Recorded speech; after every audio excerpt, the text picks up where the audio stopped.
My next guest has been called the voice of Black America. He hosts the daily political show Roland Martin Unfiltered.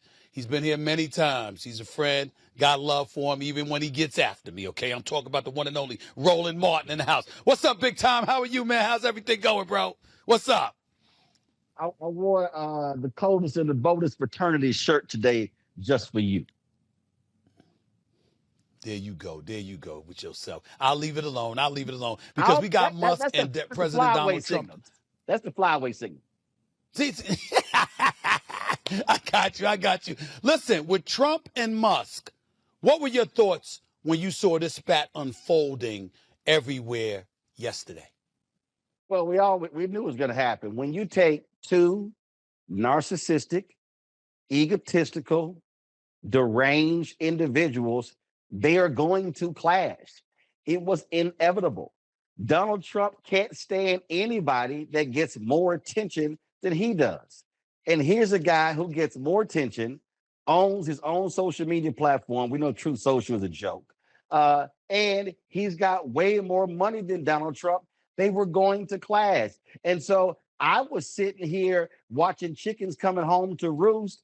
And I was this is how I was operating all day. I was sitting here going, okay, what's next?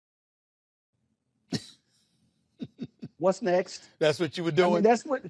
Oh yeah, because it was beyond laughable to watch these two idiots going back and forth, and it shows you that Donald Trump. I do not call him president.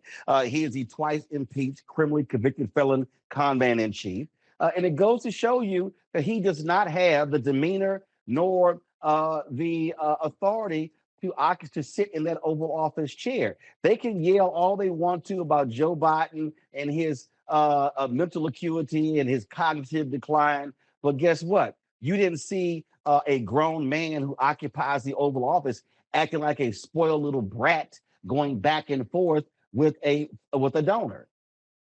Well, let's talk about that donor for a second. That donor also happened to be the head of DOGE, Department of Government Efficiency, who obviously facilitated billions of but you talk about, what did they say, $1.75 billion in waste, fraud, they claim that's what they're saying. They say that, but then when you actually get what actually came down, most even Republicans say it was barely $100 billion in so-called savings. No, I only bring that up to ask this question, Roland. He wasn't just somebody mouthing off. He's a guy that's worth over $450 billion. He's an individual that was empowered by Donald Trump himself and the Trump administration. Obviously, some of the decisions that he made led to federal employees being cut. Let's make sure we recognize that. So he's been harmful to some degree. So with all of that being said, how bad do you think this situation could deteriorate into? Because it doesn't seem like it's just back and forth banter or whatever. It seems like some real damage could be done. I'm wondering, what damage do you think could be done to Trump? What damage do you think will be done to the country in light of what's going on right now, if anything at all? That's what I'm asking. First of all, it's not going to be damage to the country because let's just be perfectly clear. Okay. If you're Elon Musk, from a business standpoint, your business doesn't exist without federal dollars. And I broke this thing down on my show. Like, I love these people. I love these black people talk about, man, we got do for sale, pull ourselves up by our bootstraps. And I said, you didn't see them 32 billionaires, the 32 corporate CEOs who went to Saudi Arabia with Trump?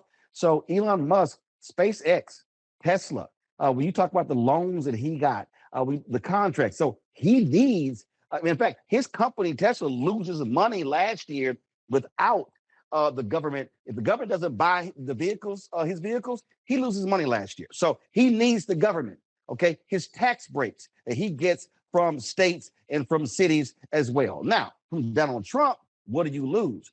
He can't afford to have a high-profile person who has manipulated the Twitter algorithm to turn that against him. And so he was greatly aided by that. And so when you have these two people clashing and then it's dominating the news cycle, all these things happen. So don't be shocked to see Republicans and other donors trying to broker a peace deal, a détente, because you got Speaker Mike Johnson trying to get this big, beautiful bill, which one of my panelists call a BBL, a big, beautiful lie, going through the Senate and then back to the House. And so it's in peril. So that's what's happening right now. And so this becomes the centerpiece. Oh, it's going to be great chaos. And I'm just going to sit here and enjoy my popcorn.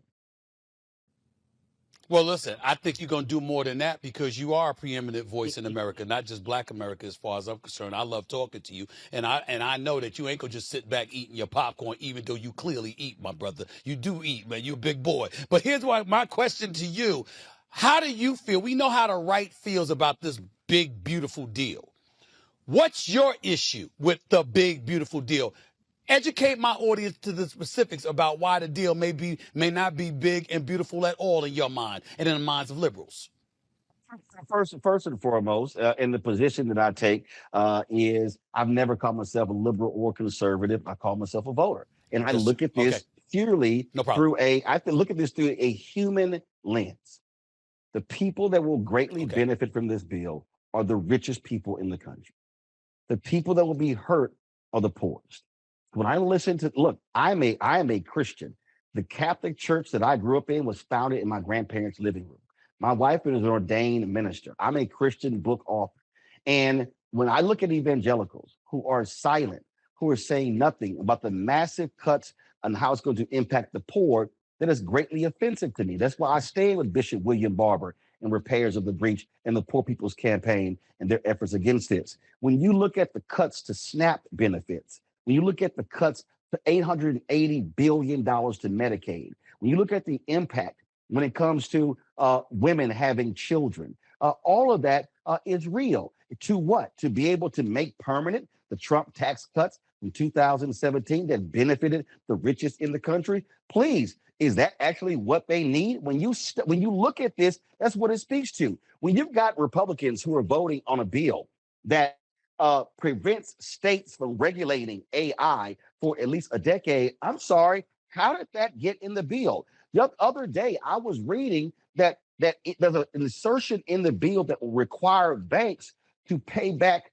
crypto investors before they pay back depositors if there's an issue with that bank. So when you start looking at this bill and looking at all of the perks in there for the rich and how it hurts the poor, it's a problem. If you cut $880 billion for Medicaid, you're going to be impacting rural hospitals. You know who that's going to hurt?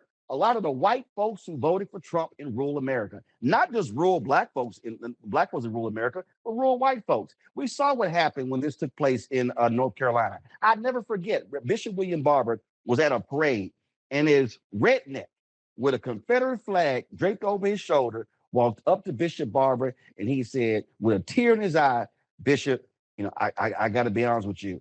I don't agree with a whole lot, but thank you for trying to save our hospitals. And so the problem we have is the brokest, sickest places in America are the reddest. So people always talk about black folks vote against their interests.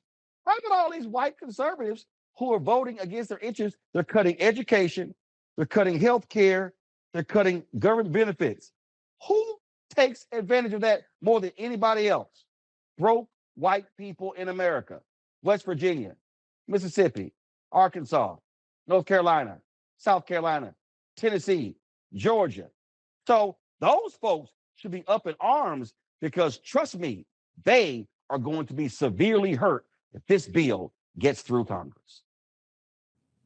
One could easily argue, based on everything you just broke down, that it should be easy for people in this day and age to see the light and to, rally up against what we're seeing from this quote unquote big, beautiful bill and what we're seeing from the Trump administration thus far.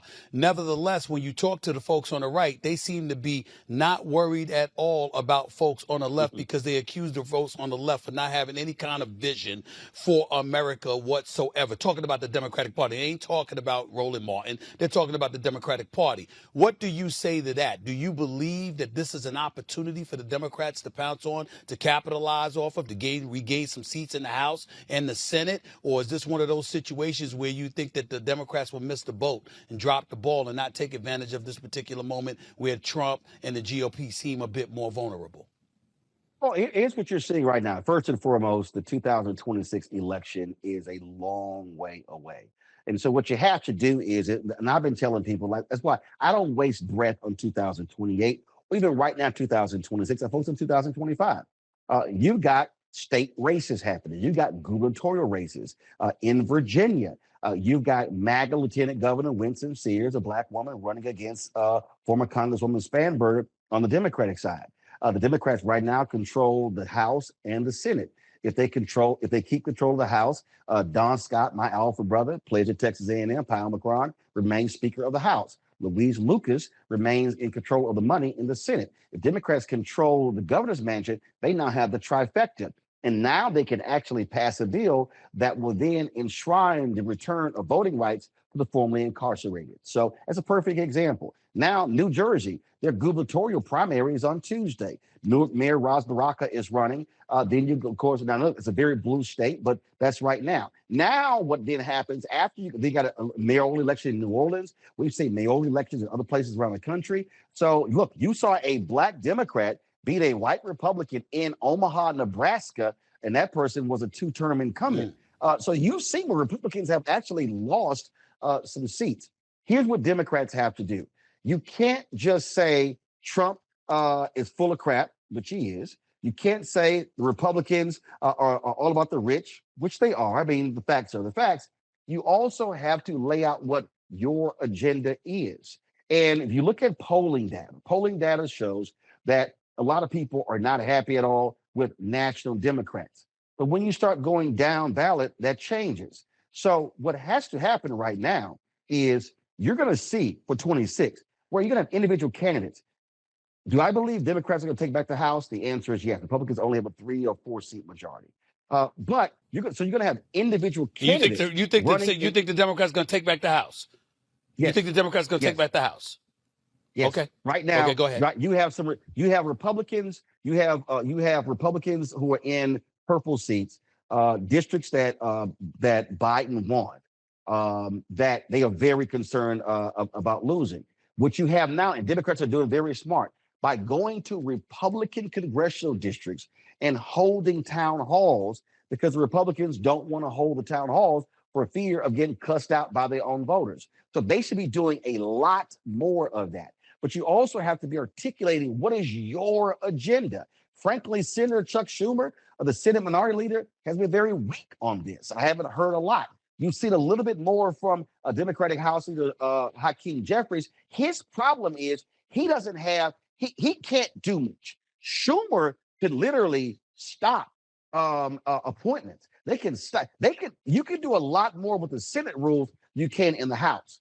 What the House has to do, what Jeffries has to do, and get his caucus to be doing, they've got to be far more vocal. And as Congresswoman Maxine Waters said on my show last night, she said we should be taken to the streets, leading protests, doing sit-ins, because you have to raise awareness of what is happening when you talk about the destructive path that we're seeing. Do you know right now, Stephen A., they are threatening to shut down the education department? That is going to impact a program. I had them on last night where first generation students, mostly people of color, they will be losing those benefits. The program is $1.2 billion. It is going to impact more than 500,000 first-time college students. So don't you think we would want first generation folks being able to reach the American dream? They're going to cut that program out if they shut down the Department of Education. That's sort of brain dead stuff that happens. And the hard part is that when it's being talked about, that's why I can't watch these cable networks, because they talk about process. No, on my show, I talk about real people, how a regular person is going to be impacted. Your students, student loans. We're talking about mothers, fathers, single dads, single moms. So we have to talk about policy that impacts the regular person. As my man, the late Joe Madison said, you got to put it where the goats can get it. And Democrats got You to know do how many more of times I that. use that? You know, have you had you if you've watched me on First Take, I've used that line several times. You know, crediting the late great Joe Madison, God rest. So give it to them where the goats can get it. No question about that. Real quick answer to this question: what should folks prefer? Like whether it's the Democrat or the Republican Party, what should the folks prefer? More seats in the House or more seats in the Senate? If you had to get one, particularly with Well, these midterms coming up it, over a year it, from now, it, which one would you prefer, if Roland, to have the House or the Senate? no, Senate. The reason the Senate, because the Senate is the one that confirms federal judges. Those are lifetime appointments. So that always the Senate over the House. The problem is the map doesn't benefit Democrats, it benefits Republicans. When you look at the seats that are going to be open. Now, Republicans are desperate to get a strong Republican to run against Senator John Ossoff in Georgia. They want to take that seat. Governor Brian Kemp has already announced he's not running. They thought he was going to be the best choice. Democrats should really be focusing like a laser on Tom Tillis in North Carolina. And if they do that, they better take their asses to the black belt in North Carolina, which is East North Carolina. Vice President Kamala Harris made a huge mistake. So did President Joe Biden. Democrats keep doing this. They keep going to Western North Carolina. You split the North Carolina map, they always go west. Charlotte, Mecklenburg County, Raleigh, Durham. But guess what? The votes are in Black Belt in East North Carolina. So you got that going on as well. You've got potentially a Democrat could run against Susan Collins in New Hampshire, but the map favors Republicans. So the likelihood Democrats have a better shot at retaking the House than they do the Senate, but they could pick up some gains. And again, Republicans, they want to take Ossoff off out in Georgia. And so I can tell you right now, put a number on it, you're going to see minimum 150 million, 200 million spent in Georgia alone to take Senator Ossoff off out. He knows that, and he's preparing for it, and Democrats got to gird for that battle. Let me get to a subject near and dear to me because I only got you for a few more minutes and I wanted to get this out of the way. Back in January of 2024, I was one of the first to say on this very show that I thought Joe Biden was too old to serve a second term. It wasn't just age, it was what I was seeing. And of course, I got blasted. You were one of the people that blasted me. Yes, my man Roland Martin got on me, ladies and gentlemen. Now Jake Tapper has the book out, Original Sin, with Alex Thompson. I'm sure you've read about that, talking about the president's, the former president's decline, per se. Anything you want to say about that, Roland Martin? The fact that, you know, now people are looking at, you got Corinne Jean-Pierre coming out with her book, and she wants to lead the Democratic Party, and now she's saying she's an independent, and all we're going to hear about is some of the things that we thought we were seeing with the human eye from President Joe Biden. What do you want to say about any of that, Roland Martin, while I got you on this show? It is unfiltered here, too, by the way, so feel free. First thing, I don't give a damn about Jake Tapper or Alex Thompson's book. I really don't. I don't really care. Here's the reality here that I would say, and this goes to any politician. And we've actually seen this. If you look at the last 10 politicians that have died in office, 8 of them have been Republican. 8 of them have been Democrat. We just saw Congressman Jerry Connolly, who ran for re-election. His cancer came back. We saw my frat brother, loved him dearly, former Houston Mayor Sylvester Turner, who ran to take the seat of Congresswoman Sheila Jackson Lee, who ran herself and then later died of pancreatic cancer. And so politicians need to be honest, and people around them need to be honest. Sometimes it's time to go. So you can actually leave with dignity and grace. And my concern is that, like, the images of Robert Byrd and Strom Thurmond being wheeled around and held up. I mean, we know what those images look like. And so I hope politicians need to be honest, to learn to let go of power, but people around them also have to actually be honest. Do I believe that Joe Biden was an effective president? The answer is yes. But here's the issue, which you're talking about, people are raised. The American presidency is not just about how you can make decisions in an office out of the way. It's also about the projection of power. It's also about how you I totally agree. It's also about, I mean, people don't understand how much the presidency, it's really about that. What Americans want, and he was one of the biggest racists of all time. But the reality is, what Americans want John Wayne in the Oval Office. They want, when the American president walks in, they want to see it. It's one of the reasons why we've always elected tall presidents. People don't understand how these things impact. So part of the issue for President Joe Biden was the appearance of being feeble, taking his time, mumbling. We know he also was a stutterer. And that image doesn't fit the image of how Americans see a president. We know Trump is nuts and crazy. People like, oh, he's brash. He does this here. And even though he says crazy stuff all the time and the media doesn't focus on, he is all about the image of strong, tough, vigor. And that's what we have to recognize. And that was a huge a stumbling block for people around Biden and for him and Jill as well. And they didn't see it.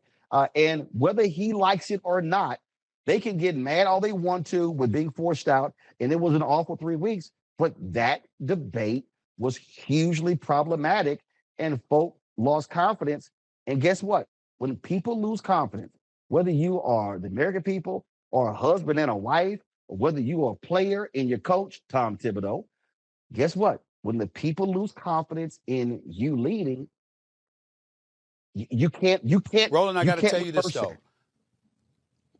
I got to tell you this before I get on out of here. I got to tell you this. My problem with the Democratic Party right now, what I'm seeing is I like I'm a fan of Westmore, Maryland. I think that Josh Shapiro should have been a VP selection instead of Tim Walz. That's my personal opinion. And we know that we've got governors from the Democratic Party that can run for office that likely do a hell of a job. I don't see anybody on the left having a national presence to win an election. I know you ain't thinking about 2028, but I'm bringing it up now because I'm thinking. I was saying that I know you didn't want to bring up 2028. You said you didn't want to talk about it. You said you wasn't really thinking about it that much. I'm saying to you. So let me unpack that. I'm just looking. Go ahead. Please go ahead. All right. So study the last 40 years. The last 40 years. Very few individuals who become president have a national presence. So again, let's take this thing back. Okay. Reagan becomes the governor of California. Okay. Governor of California. He runs for president. He runs for president and he loses. Okay. Carter was the governor of Georgia. He wins. Reagan wins in 80 after being the governor of California, ran for president and lost. George H.W. Bush is the only one, a long time ago. Remember, he was a member of Congress. He was vice president. You go to 90, then you go Bill Clinton, governor of Arkansas. He gave a horrible speech at the Democratic National Convention in 88. People thought his career was dead. He wins the presidency in 92. What happens in 2000? Texas governor, George W. Bush. Obama was a state senator. And trust me, the only reason all those bills got passed, they credit him, that was because of Senate President Emil Jones. So he was a state senator who becomes a U.S. senator. So the reality is the people that become president, they never have a national presence 2-3 years out. That actually builds when they announce, and then you begin to run nationally. That's just. But hasn't that changed? Hasn't that changed? But hasn't. I'm not disagreeing with you. I'm saying, hasn't that changed? People keep talking about the climate. We never thought, there's no way in hell, with the years of Gary Hart and John Edwards and all this stuff, there's no way on earth that anybody ever thought that a guy like Donald Trump would be the president of the United States. But here he is, not just once, but twice. And so when you look at it from that standpoint and you see the MAGA right and the influence they appear to have, doesn't it need to be something a little bit different in order for the Democrats to reclaim their position? No, because the reality is Trump is an aberration. One, he was created by Jeff Zucker and NBC with The Apprentice, that false notion. He's also created by New York tabloids, okay? Only reason we even knew about Donald Trump because they kept putting him in the media. Stephen, I'll tell you point blank, Stephen, when I was at CNN, I'll never forget, Wolf Blitzer was interviewing him, and I went to one of the bookers, Stephanie Katuba. I was like, why in the hell y'all got him on? And, whenever he's on, he does great ratings. I said, he's full of crap. And actually, I was awful. You got to trip out with this. This is no lie. I was on with Heidi Phillips on CNN. We were talking about it. And this is what I said. And I wish my folks at CNN will find the clip and send it to me. I said, anytime Donald Trump comes on CNN, we should run a crawl at the bottom that said, for entertainment purposes only. The executive vice president of CNN, Ken Jout, sent me an email that said, don't be critical of Trump when he's coming on our air. Donald Trump was a media creation. You can't find any other person that the media, national media, newspapers, magazines would prop up. So the reason Trump is so different is he didn't have to go a normal route because national media created Donald Trump. And so if you look at from 2011 when he was flirting for running, he runs in 16. That was 5 years. He had already had this national persona that was already created. So he is a media creation. There's nobody else the media has elevated in that way who I believe can do what he has done in running for the Oval Office. Before I let you get on out of here, you heard Steve Bannon call for Elon Musk to be deported. How do you feel about that? South Africa don't want his ass. So, you know what? Huh? Here's the deal. Sure, send him to El Salvador. Again, Steve Bannon. Also, to his credit, he called this and he saw what was going on there because Steve Bannon was Elon Musk before Elon Musk. Trump ran him out as well because he was getting too much attention.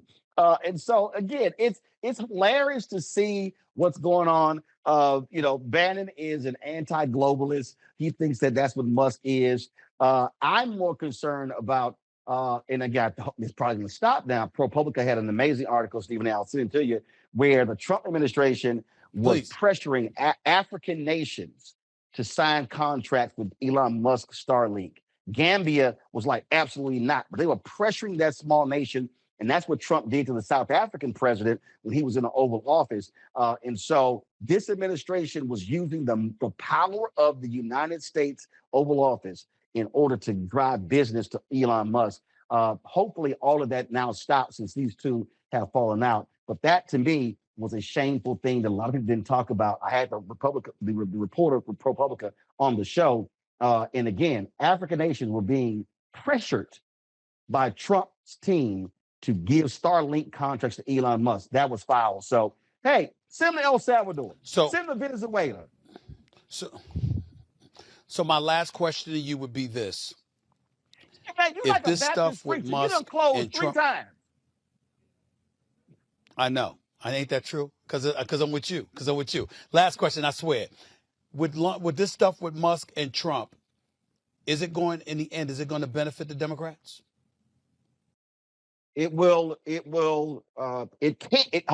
can benefit Democrats if what it does is with Musk's criticism, and if he uses his voice and Twitter and platform to keep exposing the negative elements, there are a lot in this bill, that's going to create pressure on Republicans to vote for it. You got to remember, they're trying to pass it through reconciliation. They need a majority of the votes. You've got 4 or 5 Republicans who've already said, I'm not supporting this bill. Senator Ron Johnson, hardcore MAGA out of Wisconsin, was trashing it. Senator Rand Paul of Kentucky, both states that voted for Trump. So if all of a sudden, if he starts saying, look at this crap, look at this crap, look at this crap, and if he keeps saying how this is going to increase the national debt, yeah, it can be problematic. So if I'm Democrat, I'm doing a David Letterman top 10 list. If I'm Speaker Jeffries, if I'm Senator Schumer, I'm getting me a David Letterman top 10 list. These are the worst things today in the big, beautiful bill, because you have to educate, enlighten, and inform people. All we hear is big, beautiful bill, massive bill. The average person, Stephen A., ain't sitting here breaking this bill apart. And you're not getting that on CNN, MSNBC, and Fox. So the Democrats should be doing that. And what that does is put pressure. Oh, did y'all know this was in it? And this, and this? Now call your congressman, call your senator.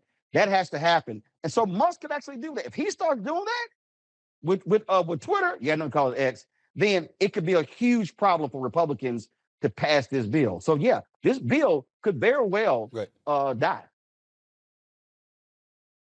Appreciate the education. Appreciate you always educating me. Appreciate you getting on me Appreciate it. when you like that, because I kind of love it. I kind of love it. 'Cause it doesn't bother me. I know you got love for me, even though you don't want to admit it half the time. I appreciate you, big boy. I appreciate it, man. Thanks a lot, man. We'll talk soon. That white suit you had on in Oklahoma City. It was pretty damn fly. Stop acting like it wasn't fly. Come on, Roland. That was pretty damn fly like that. Come on. I was like, damn. I was like, Steve, they look like Benny Hinn.